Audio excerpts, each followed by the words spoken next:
अक्सर जब हम किसी गरीब को या झाड़ू पोछा लगाने वाले को देखते हैं तो हमारे मन में ये ख्याल आता है कि उनका बेटा भी शायद वही काम करेगा। क्योंकि जैसा कहते हैं ना कि राजा का बेटा ही राजा बनता है। ये विचार समाज की एक पुरानी सोच को दर्शाता है, जहां लोग मानते हैं कि जन्म और पारिवारिक स्थिति ही किसी के भविष्य का निर्धारण करती है। लेकिन आज जिस विधायक के बारे में हम बात करेंगे, उन्होंने इस पुरानी सोच को चुनौती दी और ये साबित कर दिया कि सिर्फ राजा का बेटा ही राजा नहीं बनता, बल्कि वो व्यक्ति राजा बनता है जो अपने हक, मेहनत और संघर्ष से अपनी जगह बनाता है। नमस्कार, जोहार। मेरा नाम है रितिका शर्मा और आप देख रहे हैं खबर स्तंभ। आज के इस विधायक जी में हम बात करेंगे कि आखिर कैसे एचएससी में झाड़ू पोछा लगाने वाले का बेटा, जिसका जीवन संघर्षों से भरा हुआ था, देश के सबसे बड़े इंजीनियरिंग कॉलेज से इंजीनियरिंग की डिग्री हासिल करता है, और कैसे एक साधारण परिवार से ताल्लुक रखने वाला व्यक्ति जो शुरुआत में अपनी गरीबी और सामाजिक स्थिति के कारण कई चुनौतियों का सामना करता है, अपने सपनों को साकार करने में सफल होता है, और फिर कैसे वही व्यक्ति राजनीति में कदम रखता है और झारखंड राज्य में मंत्री बनकर उभरता है। जी हाँ, हम बात कर रहे हैं चमरा लिंडा की।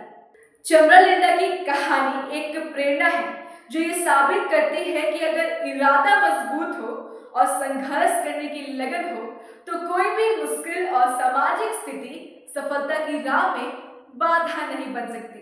उनका जीवन हमें ये सिखाता है कि कठिन परिस्थितियों में भी अगर सही दिशा में मेहनत की जाए तो सफलता जरूर मिलती है।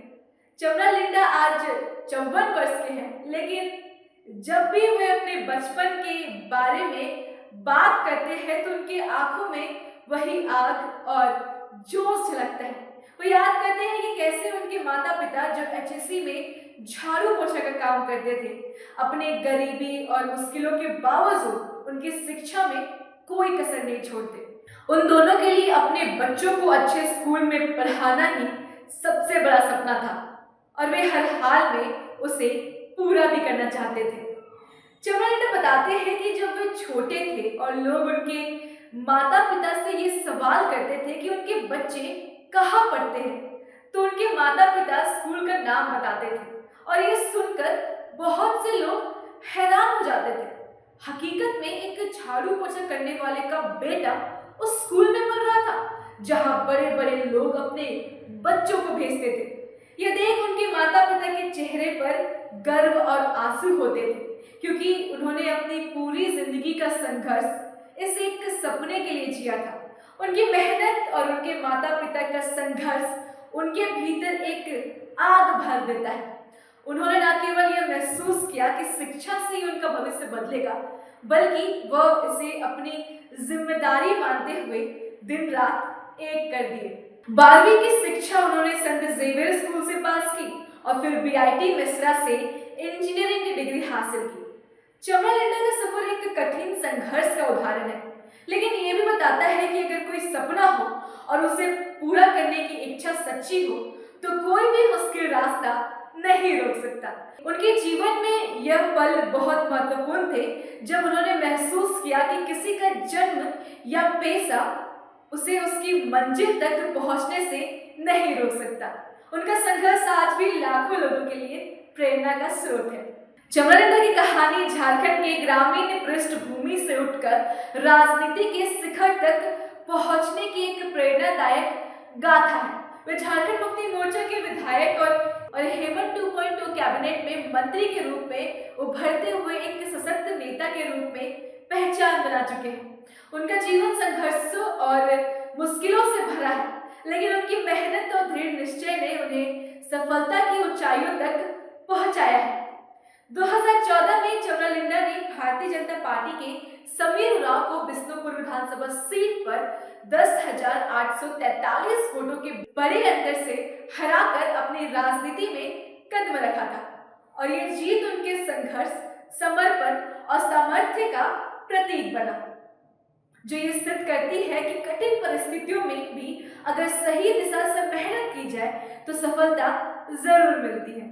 हालांकि राजनीति में कदम रखते बाधाओं का सामना भी करना पड़ा। हाल ही में जब चमरलिंडा ने लोहरदगा लोकसभा सीट से नामांकन दाखिल किया, जो झामुमो और गठबंधन के खिलाफ था, तो पार्टी ने उन पर कार्रवाई करते हुए उन्हें निलंबित कर दिया। पार्टी ने उन पर गठबंधन धर्म के विपरीत कार्य करने का आरोप लगाया। यह कदम उनकी राजनीति में एक नया मोड़ था, क्योंकि उन्हें अब पार्टी से बाहर जाकर अपनी राह चुनने की चुनौती थी। झामुमो से निलंबन के बाद भी चमरलिंडा ने हार मानने की बजाय अपनी राजनीतिक यात्रा को नए तरीके से आगे बढ़ाया। उन्होंने ये साबित कर दिया कि राजनीति में संघर्ष और प्रतिबद्धता सबसे महत्वपूर्ण चीजें हैं, और जो हकदार होता है वही अपना रास्ता खुद बना लेता है। उनकी ये यात्रा ये भी दिखाती है कि किसी के पृष्ठभूमि, जाति या सामाजिक स्थिति से कोई फर्क नहीं पड़ता। जो मेहनत और समर्पण से अपने सपनों के प्रति दृढ़ रहता है, वह अंततः सफलता प्राप्त कर ही लेता है। खैर, बाद में पार्टी और उनकी तालमेल बैठ गई और वे 2024 विधानसभा में झामुमो के टिकट से चुनाव लड़े और जीत भी हासिल की, और लगातार तीसरी बार विष्णुपुर के विधायक भी बने और 2024 हेमंत 2.0 कैबिनेट में जगह भी हासिल की। चमरलिंडा का जीवन एक प्रेरणा है जो ये दिखाता है कि अगर किसी की सच्ची नियत और मेहनत करे तो वह अपने लक्ष्यों को हासिल कर सकता है, चाहे कितनी भी कठिनाइयां क्यों ना आ जाए। आज वो न केवल झारखंड की राजनीति में एक प्रभावशाली नेता के रूप में उभरे हैं, बल्कि उन लाखों लोगों के लिए प्रेरणा का स्रोत भी है जो अपनी स्थिति बदलने का सपना देखते हैं। आज के इस कार्यक्रम में बस इतना ही। आपको और किस विधायक के बारे में जानना है, कमेंट करके जरूर बताएं। तब तक के लिए दीजिए हमें इजाजत। धन्यवाद।